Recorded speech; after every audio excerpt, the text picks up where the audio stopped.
Good morning, my dear students and teachers. ମୁଁ ସସ୍ମିତା ସୁଶ୍ରୀ Sangeeta Patel Lambodar government high school Kundukela ସମସ୍ତଙ୍କୁ ଆଜିର ଭୂଗୋଳ ଶିକ୍ଷାଦାନ ପାଇଁ ଏହି ଭର୍ଚୁଆଲ କ୍ଲାସକୁ ସ୍ୱାଗତ। ପିଲାମାନେ ଆମର ଭୌଗୋଳିକ ଦୃଷ୍ଟିକୋଣରୁ ଦେଖିବାକୁ ଗଲେ ଭାରତକୁ ପ୍ରକୃତିକୁ ସୌନ୍ଦର୍ଯ୍ୟମୟ କରିଥାଏ ଆମର ନଦୀ ଗୁଡ଼ିକ। ଆମ ଭାରତରେ ଯେତେ ଗୁଡ଼ିଏ ନଦୀ ପ୍ରବାହିତ ହେଉଛି ତାହା ଆମ ଭାରତର ପ୍ରାକୃତିକ ସୌନ୍ଦର୍ଯ୍ୟକୁ ଦ୍ୱିଗୁଣିତ କରିଥାଏ। ଏହା ପୂର୍ବରୁ ଆମେ ଯେଉଁ ଆମର ତୁମ ଭୂଗୋଳ ବହିର ପାଠ ଅଛି ଭାରତର ନଦୀ ଓ ଓଡ଼ିଶାର ନଦୀ ସମୂହ। ଭାରତ ନଦୀ ସମୂହ ବିଷୟରେ ତୁମମାନେ ପଢ଼ି ସାରିଛ ଗତ କ୍ଲାସରେ। ନଦୀ କିପରି ବିଭିନ୍ନ ପ୍ରକାର ନଦୀର ସୃଷ୍ଟି କିପରି ହୋଇଥାଏ, ଭାରତର ବିଭିନ୍ନ ନଦୀ ଗୁଡ଼ିକ ଯେମିତି ଆମର ଗଙ୍ଗା, ବ୍ରହ୍ମପୁତ୍ର, ସିନ୍ଧୁ ନଦୀ, ଗୋଦାବରୀ, ନର୍ମଦା ନଦୀ।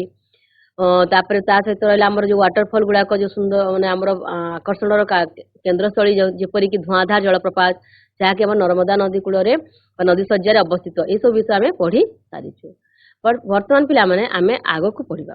ନଦୀ ଆମର ଯେଉଁ ଆମ ଭୂଗୋଳରେ ନଦୀର ସ୍ଥାନ ଏକ ଅନ୍ୟାନ୍ୟ। ନଦୀ ଆମର ଜଳବାୟୁ ଆମେ ପଢ଼ୁଛୁ, ତ ନଦୀ ବିଷୟରେ ଜାଣିବା ନଦୀର ସୌନ୍ଦର୍ଯ୍ୟ ଭୌଗୋଳିକ କାରଣ ଗୁଡ଼ିକୁ ଆମ ଭାବରେ ବିଭିନ୍ନ ଭାବରେ ଦ୍ୱିଗୁଣିତ କରିଥାଏ। ପ୍ରାକୃତିକ ସୌନ୍ଦର୍ଯ୍ୟ ନଦୀର ହିଁ ଆମର ସୃଷ୍ଟି ହୋଇଥାଏ। ପ୍ରଥମେ ଆମେ ଗୋଟେ ଛୋଟ ଭିଡ଼ିଓ ଦେଖି ନେବା ପିଲାମାନେ, ତାପରେ ଆଜିର ବିଷୟବସ୍ତୁ ଆମେ ଆଗକୁ ଯିବା। ସମସ୍ତେ ସ୍ମାର୍ଟ ବୋର୍ଡକୁ ଯିବା, ଆମେ ଗୋଟେ ଛୋଟ ଭିଡ଼ିଓ ଦେଖିବା।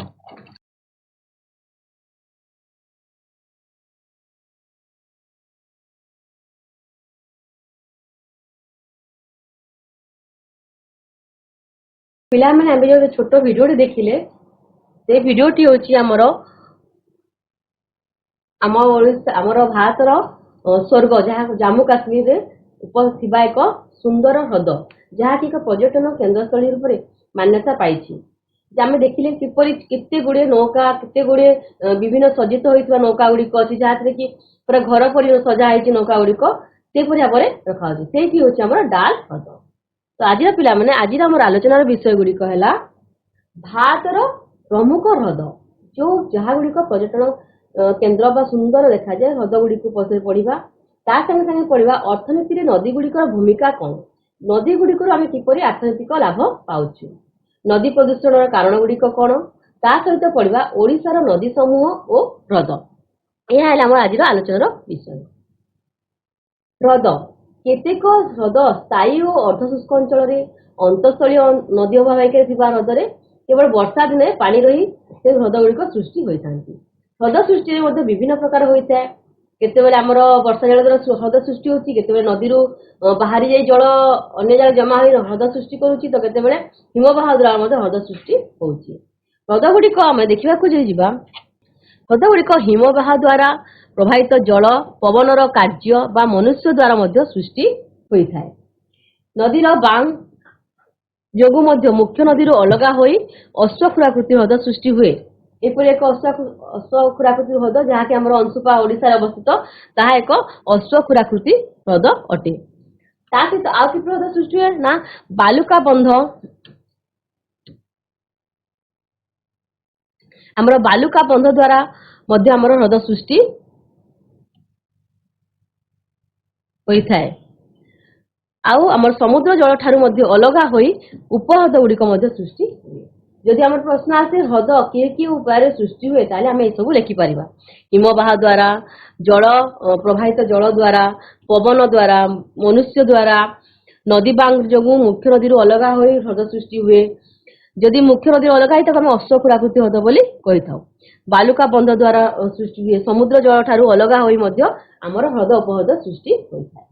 ଆମର ସମ୍ବର ହ୍ରଦ ଏକ ଲୁଣି ସମ୍ବର ହ୍ରଦ, ଯାହାକି ଆମର ଯୋଉଟାକି ରାଜସ୍ଥାନ ଅବସ୍ଥିତ, ସେଥିରେ ଲୁଣ ମରାଯାଏ, ବେଶୀ ମାତ୍ରାରେ ଲୁଣ ମରାଯାଇଥାଏ। ତାପରେ ହେଲା ହିମାଳୟ ପାର୍ବତ୍ୟ ଅଞ୍ଚଳରେ ମଧ୍ୟ ବିଭିନ୍ନ ପ୍ରକାର ହ୍ରଦ ଦେଖାଯାଇଥାଏ। ତାର ହିମବାହ ଖାଲୁଆ ଅଞ୍ଚଳରେ ଜଳ ଭରି ହ୍ରଦ ସୃଷ୍ଟି ହୁଏ। ଜାମ୍ମୁ କାଶ୍ମୀରର ଉଲାର ହ୍ରଦ, ଯାହାକି ଭୂ ଆଲୋଡ଼ନ ଦ୍ୱାରା ସୃଷ୍ଟି ହୋଇଥାଏ। ଏହା ମଧ୍ୟ ଆମର ଏକ ମାର୍କିଆ ପ୍ରଶ୍ନ ପ୍ରାୟ ପରୀକ୍ଷାରେ ଆମର ଆସିଥାଏ ନା କେଉଁ ହ୍ରଦଟି ଭୂ ଆଲୋଡ଼ନ ଦ୍ୱାରା ସୃଷ୍ଟି ହୋଇଥାଏ। এটা ବହୁ ନୁହେଁ, ଭୂ ଆଲୋଡ଼ନ ଦ୍ୱାରା ସୃଷ୍ଟି ହୋଇଥାଏ, ତାହେଲେ ଆମର ଉଲାର ହ୍ରଦ। ଜାମ୍ମୁ କାଶ୍ମୀର ଅବସ୍ଥିତ ଥିବା ଉଲାର ହ୍ରଦଟି ଭୂ ଆଲୋଡ଼ନ ଦ୍ୱାରା ସୃଷ୍ଟି ହୋଇଥାଏ, ଯାହାକି ଭାରତର ସର୍ବବୃହତ ମଧୁର ଜଳପୂର୍ଣ୍ଣ ହ୍ରଦ ମଧ୍ୟ ଅଟେ। आम यही गोटे रु दुईटी एमसीक्यू क्वेश्चन पाइबा। गोटे है आमर केउ हृदटी भू आलोड़न द्वारा सृष्टि होची कहले उलार हृद आ सर्वबृहत भारत सर्वबृहत मधुर जलपूर्ण हृद कोउटी कहले मध्य सेही उलार हृद हेबो।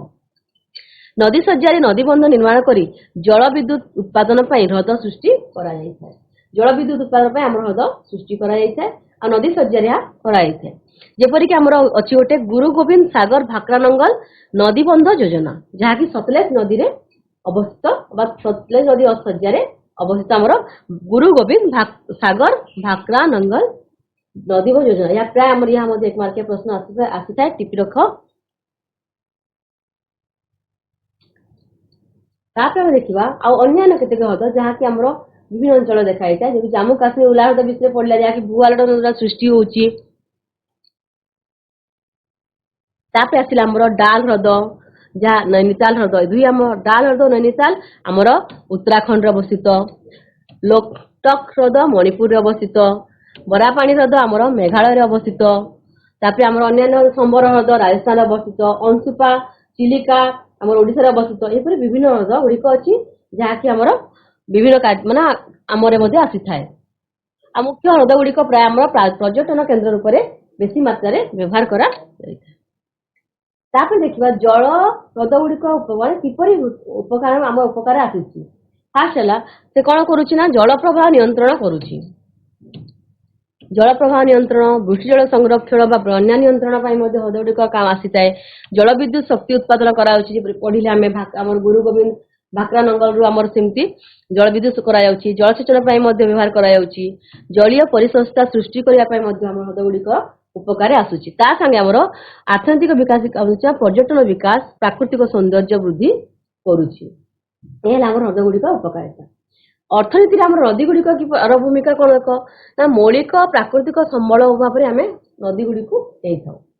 सभ्यतार एंतुड़ीशाला कहले चुक्ति हे नै जेपरि आमे जानिछु हमर प्रथम सभ्यता नदी कूल रे ही गढ़ी उठिथिला सिंधु सभ्यता कारण सेटरे सब प्रकार सुविधा नदी कूल रे ही मिलिथा हमर चाष बास करिवार सब जिंस थाए। तेणु हम सभ्यता मध्य सेठारु आरंभ होइछि। तेणु हम नदी गुड़िक आमे सभ्यतार एंतुड़ीशाला बोली कहिबा।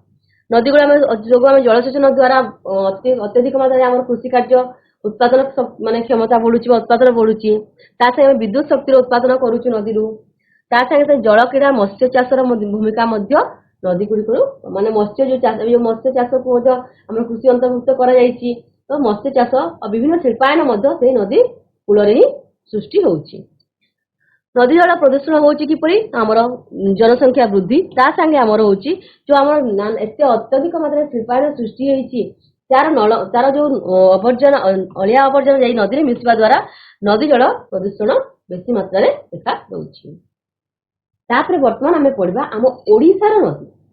आमे जानछु पिला माने ओडिसा रो नदी हम पाखा करे हम अंचल रे मध्ये हम से नदी गुडी को प्रभावित होउछि जेपरि का महानदी बैतरणी ब्राह्मणी सुवर्णरेखा बुढ़ाबलंग नागाबली ऋषिकुल्या माछकुंड हमर विभिन्न एपरि नदी आहुरी अनेक छोट बड़ नदी गुडी को रहिछि। हमर सुंदरगढ़ रहिछि ईब नदी जाको आमे ईब नदी बोली कहउछु। तेपर हम विभिन्न प्रत्येक जगह रे प्रत्येक किछि नदी रहिछि। तो हम से विषय रे वर्तमान आलोचना करिबा। प्रथमे आसिला हम ओडिसा माने बड़ नदी महानदी जहार उत्पत्ति सिंह पर्वत छत्तीसगढ़ अंचल रहिछि।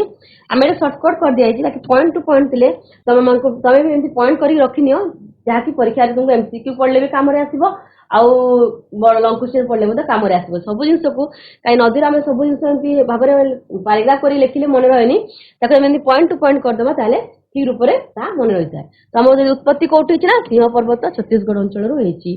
ते को नरे पड़ी छि ना आसी कि बंगोपसागर रे पड़ी छि। हम मान दैर्घ्य हैला 875 किमी। हमर ओडिसा रे एहार रही छि मात्र 4094 किमी ओडिसा रे रही छि।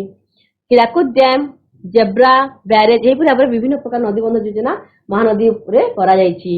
महानदी रो हमर शाखा नदी हैला काठजोड़ी बिरुपा कुआखाई देवी दया हमर एतुबे महानदी रो शाखा नदी। ठीक से परी ओडिसा भितरे तार दुईटी उपनदी अछि जेंति तेल ओ लव महानदी दुईटी मुख्य उपनदी अटे महानदी रो। तापर हमर आसला द्वितीय बृहत्तम नदी हमर ब्राह्मणी नदी। ताहा हमर उत्पत्ति हला छोट नागपुर मालभूमि रो आरंभ उत्पत्ति लाभ करिछि। आहा बंगोपसागर रे पड़िछि। यार दैर्घ्य प्राय 722 किमी। यही नदी होची हमर खरस्रोता नदी।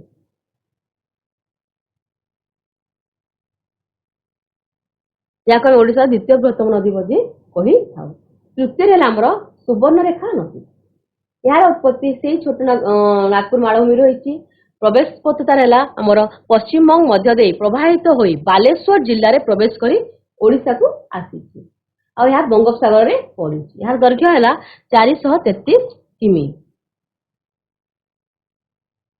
चतुर्थ आमर बैतरणी नदी। यार उत्पत्ति है हमर केन्दुझर जिल्लार गोनासिक पर्वत रु आरंभ होईची। बंगोपसागर रे पड़ी। यार दैर्घ्य प्राय हमर 365 किमी दैर्घ्य विशिष्ट अटे। यार एक मुख्य उपनदी है सालंदी। हमर सालंदी होची बैतरणी नदीर मुख्य उपनदी। हम एक मार्किया प्रश्न प्राय आसी थाए कि सालंदी कहार उपनदी किंबा बैतरणी नदीर एक उपनदीर नाम कौन आम सालंदी बोली लिखि पार जहाँकि मयूरभंज मेघसान पर्वत रु बाहरी। एमसीक्यू क्वेश्चन आसले आम आउ लिखिपर ना आमर केउ केउ नदी बंगोपसागर रे पड़ी। ओडिशार प्राय अधिकांश प्राय नदी आमर बंगोपसागर रे ही पड़ी। आमर केउ अंचल जिला केउ जिल्लार उत्पन्न लाभ करछि ना आमर सुवर्णरेखा बालेश्वर जिल्लारू आमर बैतरणी नदी केन्दुझर जिल्लारू उत्पत्ति लाभ करछि बा सेठो आमर प्रवेश पथ अछि बोली हमें कहि परिबा।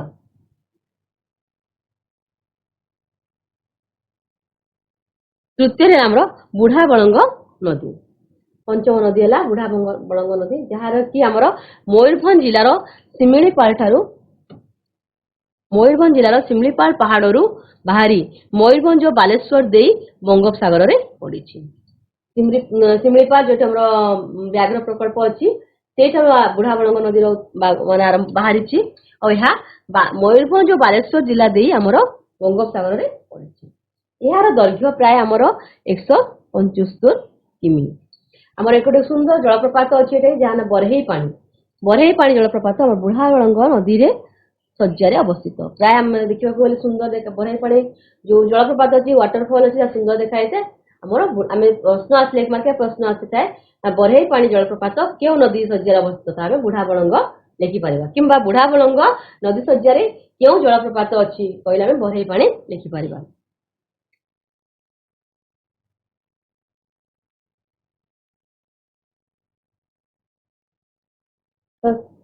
तापर आम ऋषिकुल्या नदी यह आमर कंधमाल ऋषि पर्वत रु बाहरी यार नामकरण कराई ऋषिकुल्या बोली। यह मध्य बंगोपसागर रे पड़ी। यार दैर्घ्य प्राय 165 किमी। यार उपनदी गुड़िक है आमर धनेई बड़ नदी बाघुड़ा बाहुड़ा यहपरी आमर या बाहुड़ा ना बाघुआ ठीक अच्छे। धनेई बड़ नदी आ बाघुआ हूँ आमर ऋषिकुल्यार उपनदी। यह आमर कंधमाल ऋषि पर्वत बाहर जाए ऋषिकुल्या बोली कहते। तापर आमर बंशधारा नदी। ये जो बंशधारा नदी आमर कलाहांडी जिलार जो पर्वतांचल बाहरी आंध्र प्रदेश प्रवेश करिछि। कलाहांडी आमर जिलार कलाहांडी जिलार बाहरी आम ओडिशार किंतु आंध्र प्रदेश आड़ को प्रवेश करी जाइछि। तो यार उपनदी हूँ आमर महेंद्र तनया। यह प्राय आम परीक्षा आसता महेंद्र तनया नामक इम्पोर्टेंट आमर एग्जाम रे आसता एमसीक्यू क्वेश्चन ना महेंद्र तनया उपनदी की केउ नदी शଯ୍या अवस्थित बा केउ नदीर उपनदी ना वंशधारार उपनदी हूँ महेंद्र तनया जहाँकि महेंद्र पर्वत रु बाहरी। यार दैर्घ्य प्राय 230 किमी अटे। ता संगे संगे आमर अन्यान्य नदी गुड़िक अच्छी आमर जेपरिक सालंदी इंद्रावती कोलाप साबरी माछकुंड नागाबली बाहुड़ा आदि ओडिशार अन्यान्य मालभूमि अंचलीय नदी गुड़िक। मालभूमि आम जो नदी गुड़िक प्राय आमर समतल अंचल सृष्टि होता है किंबा पहाड़िया अंचल होता है किंबा मालभूमि होता है। तो जब मालभूमि अंचल नदी गुड़िक विषय प्रश्न आसला कि मालभूमि अंचल केउ केउ नदी अवस्थित यदि प्रश्न आसला ताले आमे आमर सालंदी इंद्रावती कोलाप साबरी माछकुंड नागाबली बाहुड़ा आदि नदी गुड़िक आम लिखि पारिबा। माने एबिटु हम सब नदी मन रखले भी आमर मालभूमि नदी गुड़िक कौन ना सालंदी माछकुंड नागाबली ए 2-3 नाम को मन रखी देखा पड़ो। आम जो माछकुंड नदी अच्छी ଏଠାରେ ଏକ ସୁନ୍ଦର ଜଳପ୍ରପାତ ଅଛି ଯାହାର ନାମ ହେଉଛି ଡୁଡୁମା ଜଳପ୍ରପାତ। ତାର ନାମ ହେଲା ଡୁଡୁମା ଜଳପ୍ରପାତ, ଯାହାକି ମାଛକୁଣ୍ଡ ନଦୀ ଶଯ୍ୟାରେ ଅବସ୍ଥିତ ଅଟେ।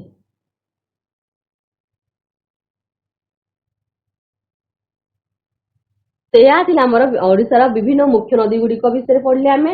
ଆମର ଆମେ ନଦୀ ଯଦି ପଢୁଛୁ, ନଦୀର ଯଦି ପ୍ରଶ୍ନ ଆସୁଛି, ଯଦି ଆମର 2 ମାର୍କିଆ ପ୍ରଶ୍ନ ଆସିଲା କିମ୍ବା ସଂକ୍ଷିପ୍ତ ଟିପ୍ପଣୀ ଆସିଲା, ତାହେଲେ ଆମେ ଆମ ନଦୀ କୋଉଠୁ ବାହାରିଛି ଲେଖିବା, କୋଉଠାରୁ ପ୍ରବେଶ କରିଛି ଓଡ଼ିଶାକୁ, ତାର ଦୈର୍ଘ୍ୟ କେତେ, ଆଉ ସେ ଉପନଦୀ ନା ଶାଖା ନଦୀ ଅଛି କି ନାହିଁ, ଆଉ ଯଦି ସେଇ ନଦୀ ଶଯ୍ୟାରେ କୌଣସି ଜଳପ୍ରପାତ ଅଛି ତାହେଲେ ତାହା ବିଷୟରେ ମଧ୍ୟ ଆମେ ଲେଖିପାରିବା। ଏପରି ଭାବରେ ଆମେ ସଂକ୍ଷିପ୍ତ ଟିପ୍ପଣୀ ଲେଖିପାରିବା। ପାର୍ଥକ୍ୟ ଦର୍ଶା କଲେ ଆମେ ଯେମିତି ଲେଖୁଛୁ ସେପରି ଆମେ ପାର୍ଥକ୍ୟ ଦର୍ଶା ମଧ୍ୟ ଲେଖିପାରିବା। ଏହିପରି ପଏଣ୍ଟ ଗୁଡାକ ଆମେ ଲେଖିଥିଲେ ଆମର ଶୀଘ୍ର ମନେ ରହିଯିବ। ମାଳଭୂମି ଅଞ୍ଚଳୀୟ ନଦୀ ଗୁଡ଼ିକ ବିଷୟରେ ପଢିଲେ, ନା କୋଉ କୋଉ ନଦୀ ମାଳଭୂମି ଅଞ୍ଚଳୀୟ ନଦୀ ଅଟେ, ନା ସାଳନ୍ଦୀ, ଇନ୍ଦ୍ରାବତୀ, ମାଛକୁଣ୍ଡ ଅଟେ। ତାପରେ ପଢିବା ବର୍ତ୍ତମାନ ଆମେ ଓଡ଼ିଶାର ହ୍ରଦ। ଆମେ ଆମର ଭାରତର ହ୍ରଦ ବିଷୟରେ ପଢିଲେ, ଠିକ ସେପରି ଆମେ ଓଡ଼ିଶାର ହ୍ରଦ ଗୁଡ଼ିକ ବିଷୟରେ ମଧ୍ୟ ପଢିବା। ଓଡ଼ିଶାର ହ୍ରଦ ଯେତେବେଳେ ଆମେ ଯାଉଛୁ, ଆମ ସମସ୍ତଙ୍କର ମନରେ ଆସେ ଚିଲିକା ହ୍ରଦ। କାରଣ ଆମ ଚିଲିକା ଏକ ଆକର୍ଷଣୀୟ ହ୍ରଦ, ଯାହାକୁ ପକ୍ଷୀ ବିହାର ବୋଲି ଆମେ କହୁଛୁ। ତ ସେ ଚିଲିକା ହ୍ରଦ ଆମ ମନରେ ପ୍ରଥମ ଥର, ମାନେ ହ୍ରଦର ନାମ ଆମେ ଚିଲିକା ବୋଲି କହିଥାଉ, ଯାହାକି ଏକ ଲୁଣି ହ୍ରଦ। ଏହା ଭାରତର ସର୍ବବୃହତ ଲୁଣି ହ୍ରଦ ରୂପେ ପରିଗଣିତ ବା ଲୁଣି ହ୍ରଦ ଉପରେ ମାନ୍ୟତା ପାଇଛି। ପ୍ରଶ୍ନ, ଲୁଣି ହ୍ରଦ ଚିଲିକା, ଆଉ ମଧୁର ଜଳପ୍ରପାତ ହ୍ରଦ, ଭାରତର ମଧୁର ଜଳପ୍ରପାତ ହ୍ରଦ ଆମର ଉଲାର ହ୍ରଦ। এই ବିଷୟରେ ଆମେ ମାନେ କିଛି କନଫ୍ୟୁଜନ ହେବା ନାହିଁ। ଆମର ମଧୁର ଜଳପୂର୍ଣ୍ଣ ହ୍ରଦ ହଉଛି ଭାରତର ଉଲାର ହ୍ରଦ, ଯାହାକି ଜାମ୍ମୁ କାଶ୍ମୀର ଅବସ୍ଥିତ, ଆଉ ଲୁଣି ହ୍ରଦ ହଉଛି ଚିଲିକା, ଯାହାକି ଆମର ଓଡ଼ିଶାରେ ଅବସ୍ଥିତ। ଏହି ଚିଲିକା ହ୍ରଦର ଦୈର୍ଘ୍ୟ ହେଲା ଆମର 31 କିମି, ପ୍ରସ୍ଥ ହେଲା 32 କିମି, ଏହାର କ୍ଷେତ୍ରଫଳ 780 ବର୍ଗ କିମି ରୁ ବା 140 ବର୍ଗ କିମି ମଧ୍ୟରେ ରହିଛି। ଆମେ ଜାଣିଛୁ ଏହି ଯୋଉ ଚିଲିକା ହ୍ରଦରେ ଆମର ବିଭିନ୍ନ ପ୍ରକାର ଛୋଟ ଛୋଟ ପାହାଡ ଦେଖାଯାଇଛି, ଯେପରି ଆମର ପାରିକୁଦ, ମାଲୁଦ, କାଳିଜାଇ ପରି ଛୋଟ ଛୋଟ ପାହାଡ ଅବସ୍ଥିତ। ଆମେ ଯେପରି ଆମେ କାଳିଜାଇ ମନ୍ଦିର ଜାଣୁଛୁ, ଆମର ମନ୍ଦିର ଅଛି, ମା କାଳିଜାଇଙ୍କ ମନ୍ଦିର ଅଛି କୋଉଠି, ଚିଲିକାରେ। ପ୍ରାୟ ଆମର ସମସ୍ତେ ଆମେ ଦେଖିବି ଥିବେ ଆପଣ ମାନେ ସମସ୍ତେ। ତ ଆମର ସେଇ ଯୋଉ ପାରିକୁଦ, ମାଲୁଦ, କାଳିଜାଇ ପରି ଛୋଟ ଛୋଟ ପର୍ବତ ଆମ ଚିଲିକା ହ୍ରଦରେ ଅବସ୍ଥିତ। ପ୍ରଶ୍ନ ଆସିଲେ ଆପଣ ମାନେ 1 ମାର୍କିଆ ପ୍ରଶ୍ନ ଆସିପାରେ, ନା କୋଉ ପାରିକୁଦ ପର୍ବତ ବା ପାହାଡ କେଉଁ ହ୍ରଦରେ ଅବସ୍ଥିତ, ଆମେ ଚିଲିକା ବୋଲି ଲେଖିପାରିବା। ଚିଲିକା ହ୍ରଦର ବିଭିନ୍ନ ପାହାଡ ଗୁଡ଼ିକ ନାମ କଣ କହିଲେ, ପାରିକୁଦ, ମାଲୁଦ, କାଳିଜାଇ। ଯଦି କିଛି ମନେ ନ ପଡିଲେ ଆମେ କାଳିଜାଇ ନାମଟା ଆମକୁ ମନେ ପଡିଯିବ, ଆମେ ଲେଖିପାରିବା, ପ୍ରଶ୍ନଟିକୁ ଛାଡିବା ନାହିଁ।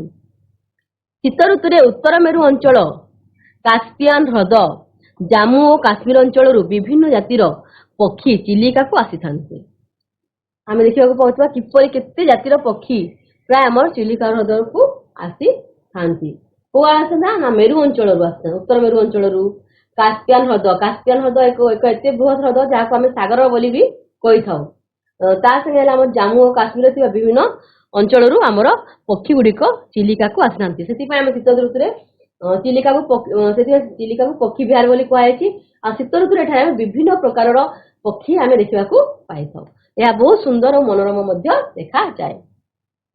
ଚିଲିକା ହ୍ରଦ ବ୍ରହ୍ମପୁତ୍ର ଡଲଫିନ ମଧ୍ୟ ଦେଖାଯାଆନ୍ତି। ସାତପଡା ଥିବା ଡଲଫିନ, ଏ ଦେଖ ଡଲଫିନ ଗୁଡାକ ଆମର କିପରି, ଏହା ଡଲଫିନ ମାଛ, ଯାହାକି ଆମର ଚିଲିକା ହ୍ରଦରେ ଥିବା ଚିଲିକାର ଟିକେ ଅଳ୍ପ ଦୂରରେ ଥିବା ସାତପଡାରେ ଦେଖା ଦେଇଥାଏ। ଏଠାରେ ଆମ ଚିଲିକାରେ ଆମ ନୌଚାଳକ ତାଲିମ କେନ୍ଦ୍ର ମଧ୍ୟ ରହିଛି। ପ୍ରଶ୍ନ ଆସେ, ନୌଚାଳକ ତାଲିମ କେନ୍ଦ୍ର ଆମର କୋଉଠାରେ ଅବସ୍ଥିତ, ଆମେ ଚିଲିକା ହ୍ରଦରେ ବା ଚିଲିକା ହ୍ରଦ ପାଖରେ ବୋଲି ଲେଖିପାରିବା, ଚିଲିକାରେ ଅବସ୍ଥିତ ବୋଲି ଆମେ ଲେଖିପାରିବା। ତାପରେ ଆମର ଦ୍ୱିତୀୟ ହ୍ରଦ ହେଲା ଅଂଶୁପା ହ୍ରଦ। ଅଂଶୁପା ଏକ ମଧୁର ଜଳପୂର୍ଣ୍ଣ ହ୍ରଦ। ଏହା ମହାନଦୀର ଏକ ବକ୍ର ଅଂଶ ବିଚ୍ଛିନ୍ନ ହୋଇ ଏହି ହ୍ରଦର ସୃଷ୍ଟି ହୋଇଥିବାରୁ ଏହା ଅଶ୍ୱକ୍ଷୁରାକୃତି ଆକାର ଧାରଣ କରିଛି। ପ୍ରଶ୍ନ ଆସେ ଆମର, ଓଡ଼ିଶାର କେଉଁ ହ୍ରଦଟି ଅଶ୍ୱକ୍ଷୁରାକୃତି ହ୍ରଦ ଅଟେ, ଆମେ ଲେଖିପାରିବା ଅଂଶୁପା ହ୍ରଦ। ଅଂଶୁପା ଏକ ଅଶ୍ୱକ୍ଷୁରାକୃତି ମଧୁର ଜଳପୂର୍ଣ୍ଣ ହ୍ରଦ ଅଟେ।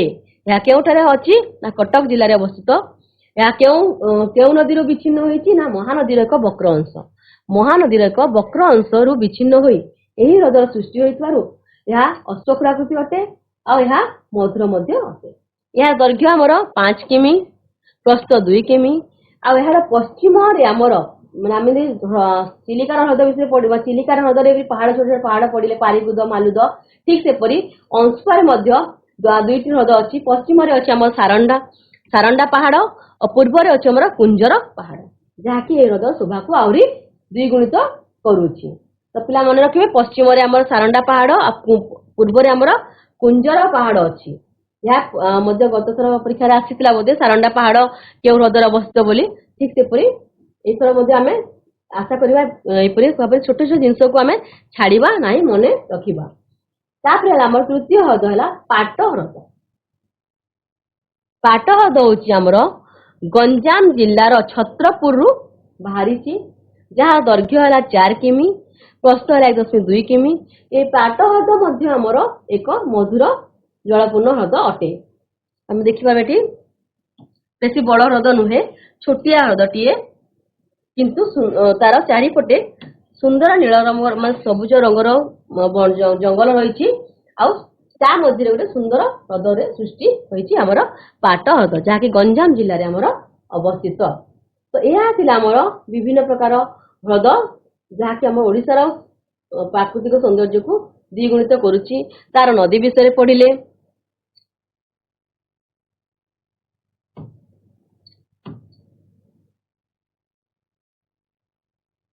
आमर जो प्रश्न आसी पारे आमर ओडिशा आमर कालीजाई मंदिर केउ नदी केउ ह्रदर अवस्थित चिलिका ह्रदर अवस्थित आम चिलिका नौ चालन तालीम विभिन्न जगह विभिन्न प्रकार आमर नौका गुड़िक रोचे नौका गुड़िक रहा द्वारा कौन होची ना नौका विभिन्न प्रकार नौका आम देखा गोटे वृत्ति सेटा माने नौ चालन करी आमर विभिन्न प्रकार वृत्ति ग्रहण करथांती तो आम चिलिका को आमर पर्यटन स्थली मध्य कहा जाय थाए जहाँकि आमर आर्थिक साहाय्य विभिन्न देशरू विभिन्न अंचल चिलिका को प्रतिवर्ष आम टूरिस्ट गाइड टूरिस्ट मैंने आसती तो वैदेशिक मुद्रा आम एठारू लाभ पाऊ लाभ कर आर्थिक साहाय्य सहायक होता है तो वर्तमान पिला माने आमे आमर पाठ सारी छोटिया पाठ थिला आमे ओडिशार भारत विभिन्न ह्रद विषय पढ़िले ता संगे संगे आमे ओडिशार विभिन्न नदी जैसे महानदी ब्राह्मणी बैतरणी वंशधारा ऋषिकुल्या यही सब नदी विषय पढ़िले तापर आसिला हम ओडिशार ह्रद हमर चिलिका ह्रद किपरि भारतर सर्वबृहत लुणी ह्रद हो पारिछि हमर मधुर जलपूर्ण ह्रद दुईटी अंशुपा और पाट ह्रद विषय आमे पढ़िले वर्तमान पिला माने एई जो हम जहा सब आज पढ़िले ता केते गुडे प्रश्न माध्यम रे आलोचना करिबा ता प्रश्न बळे जिबा प्रथम हमर बंधनी मध्यरु सठिक उत्तर बाछि आमे शून्यस्थान पूरण करिबा प्रथम प्रश्नटी हमर हला देश भारतर बृहत्तम लुणी ह्रद अटे पेरियार कोलेरू चिलिका संबर देश भारतर बृहत्तम लुणी ह्रद अटे हमर उत्तर टेला हमर चिलिका चिलिका ह्रद द्वितीय हेला हमर रेंगाली डैम देश नदी ऊपर निर्मित होई अछि हमर ऑप्शन गुडी कहला ब्राह्मणी महानदी नागावली इंद्रावती हम रेंगाली डैम होची हमर ब्राह्मणी नदी से नदी ऊपर अवस्थित तृतीय हेला डुडुमा जलप्रपात देश नदी सज्जा रे अवस्थित सिलेरू माछकुंड वंशधारा और सुवर्णरेखा हमर डुडुमा जलप्रपात हमर माछकुंड नदी सज्जा रे अवस्थित बरहे पानी जलप्रपात डेट नदी सज्जा रे अवस्थित सिलेरू बुढ़ाबलंग वंशधारा बैतरणी हमर बरहे पानी जलप्रपात हमर बैतरणी बुढ़ाबलंग नदी सज्जा रे अवस्थित देश एक अश्वप्राकृति ह्रद अटे चिलिका कोलेरू अंशुपा पुलिका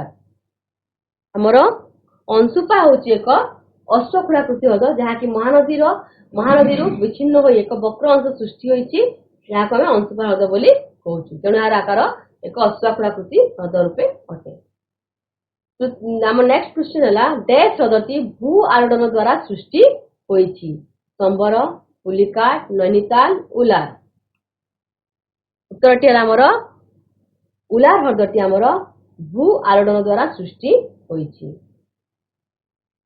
ଡେସ୍ ନଦୀଟି କଳାହାଣ୍ଡି ଜିଲ୍ଲାରୁ ଉତ୍ପତ୍ତି ଲାଭ କରିଛି। ସୁବର୍ଣ୍ଣରେଖା, ବୁଢାବଳଙ୍ଗ, ବଂଶଧାରା ଓ ବ୍ରାହ୍ମଣୀ। କଳାହାଣ୍ଡି ଜିଲ୍ଲାରୁ ଆମର ଡେସ୍ ନଦୀ ବଂଶଧାରା ନଦୀ ଉତ୍ପତ୍ତି ଲାଭ କରିଛି। ଏମିତି ଚଲିବ। ସାଳନ୍ଦୀ ଡେସ୍ ର ଏକ ଉପନଦୀ ଅଟେ।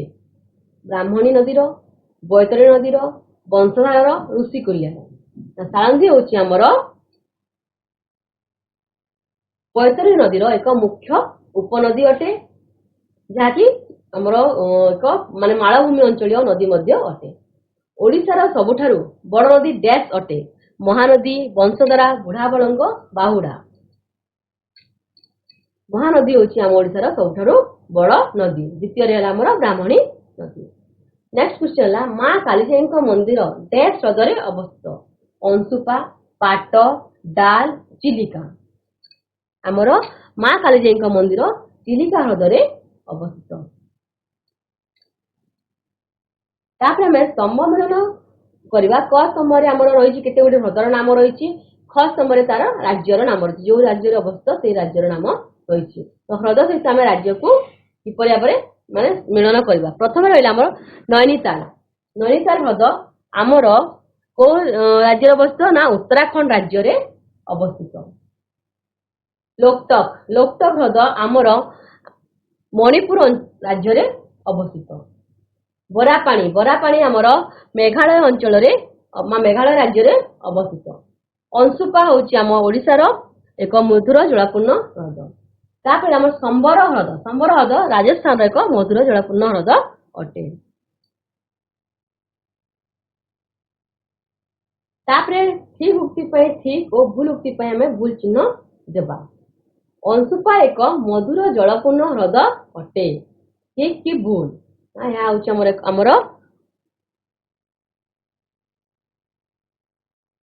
ଠିକ ଅଟେ ନା, କାହିଁକି ନା ଅଂଶୁପା ହେଉଛି ଆମର ଓଡ଼ିଶାର ଏକ ମଧୁର ଜଳପୂର୍ଣ୍ଣ ହ୍ରଦ, ଯାହାକି ଆମର ମହାନଦୀର ବକ୍ର ଅଂଶ ଅଶୋକ ପ୍ରାକୃତିକ ହ୍ରଦ ମଧ୍ୟ ଅଟେ।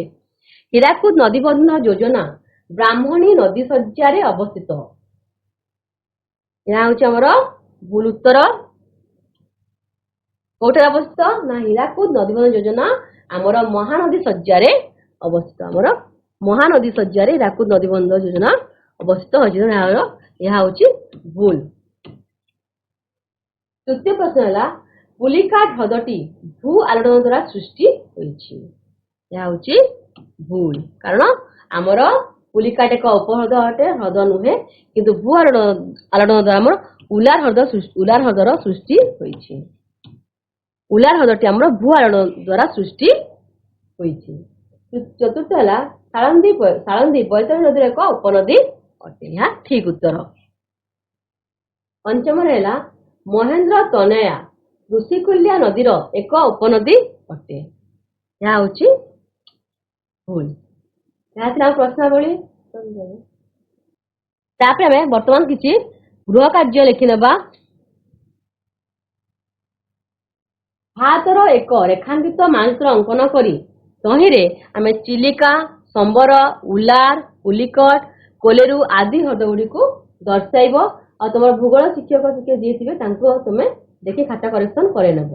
ଆଶା କରୁଛି ଆଜିର ବିଷୟ ଥିବା ଆମର ଆଲୋଚନାର ବିଷୟ ଥିବା ଆମର ଭାରତର ହ୍ରଦ ଗୁଡ଼ିକ, ତାପରେ ହ୍ରଦ ଗୁଡ଼ିକ ଆମେ କି ଉପକାର ପାଉଛୁ, ତାର ଆମର ଆର୍ଥନୈତିକ ସ୍ଥିତିରେ ଆମର ହ୍ରଦ ଗୁଡ଼ିକ ବା ନଦୀ ଗୁଡ଼ିକ କିପରି ସହାୟକ ହଉଛନ୍ତି, ତାପରେ ଆମ ଓଡ଼ିଶାର ବିଭିନ୍ନ ନଦୀ ଓ ହ୍ରଦ ବିଷୟରେ ପଢିଲେ। ହ୍ରଦ ଗୁଡ଼ିକ କିପରି ଆମର ଚିଲିକା କିପରି ଆମ ପକ୍ଷୀ ବିହାର ବା ପର୍ଯ୍ୟଟନ କେନ୍ଦ୍ର ବୋଲି ମାନ୍ୟତା ପାଇଛି ତାହା ମଧ୍ୟ ଆମେ ପଢିଲେ। ତ ଆଶା କରୁଛି ଆଜିର ପାଠଟିକୁ ଭଲ ଭାବରେ ବୁଝିପାରିଥିବ। ସମସ୍ତଙ୍କୁ ଧନ୍ୟବାଦ।